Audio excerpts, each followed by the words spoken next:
कहते हैं ना कि हमको उतना ही चाहिए जितने खाना मिल जाए, पानी मिल जाए। इसलिए डॉक्टर अम्बेडकर या तमाम लोग कहते थे कि समाजवाद होना चाहिए, ताकि रिसोर्स का बंटवारा समाजवादी तरीके से हो, सबके पास हो या नहीं हो, किसी के पास ना हो, और हो तो मिनिमम सबके पास हो, ताकि झगड़ा ना हो। तो मैं रिजर्वेशन को उस शर्त पे समाप्त करना चाहता हूँ कि ताकि रिसोर्स का बंटवारा सबके पास जाए।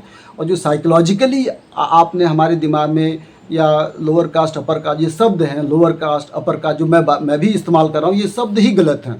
इस तरह के शब्द नहीं, अब इस तरह का डिक्शनरी में आना चाहिए कि कौन से शब्द एक आम आदमी के लिए होने चाहिए। अब इसको लेकर के हम सब पता है कि बहुजन समाज पार्टी ने 85% का कॉन्सेप्ट दिया कि 15-85 का नारा दिया, एक ब्लॉक बनाने की कोशिश की।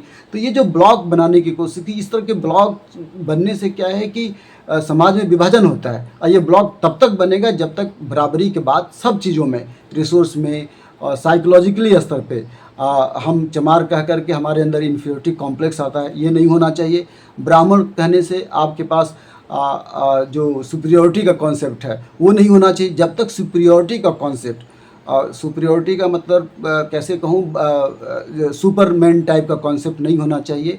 और ये जब तक कॉन्सेप्ट रहेगा तो महिला भी आगे नहीं बढ़ पाएगी, किसी जाति के आगे नहीं बढ़ पाएंगे। तो ये जो तमाम तरह के कॉन्सेप्ट हैं, इसका समाप्ति होना चाहिए। ये कैसे होगा मुझे नहीं पता। मैं यूटोपियन आइडियाज़ कह रहा हूँ कि ये जो नामांकन है, ये जो कास्ट का है, वो धर्म का है, रिलीजन का है, ये कल्चर का, ये सब तरह के नामांकन समाप्त होने चाहिए। सब तरह के बाइनरी, सब तरह के धर्म समाप्त होने चाहिए। एक ऐसा मॉडल बनना चाहिए, एक ऐसा यूटोपियन मॉडल बनना चाहिए जहाँ पे हम सब बराबर हों।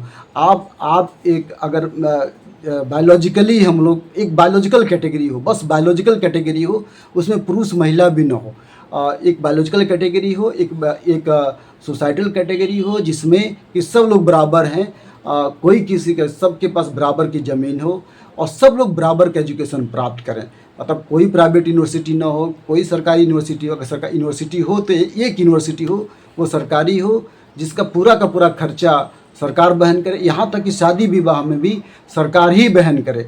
और शादी विवाह माता पिता के ऊपर नहीं होना चाहिए कि नहीं हमने जन्म दे दिया। और अरस्तुत का मॉडल जो मुझे कभी कभी अच्छा लगता है कि भाई पहचान ही नहीं होनी चाहिए कि मैं किसका बेटा हूँ। मुझे रघुनाथ हरिजन का बेटा नहीं चाहिए, मैं सरकार का बेटा हूँ और पूरा खर्चा सरकार करे, मेरी शादी का खर्चा सरकार करे, मेरी पढ़ाई का खर्चा सरकार करे। ताकि जो ये पहचान की बात है ना कि मैं इनका अमुक का बेटा हूँ, अमुक का बेटी हूँ, इससे क्या होता है कि भाग दौड़ में क्या मैंने किसी को महत्व देने की बात किया, भाई मेरा बेटा है तो ज़्यादा महत्व होगा।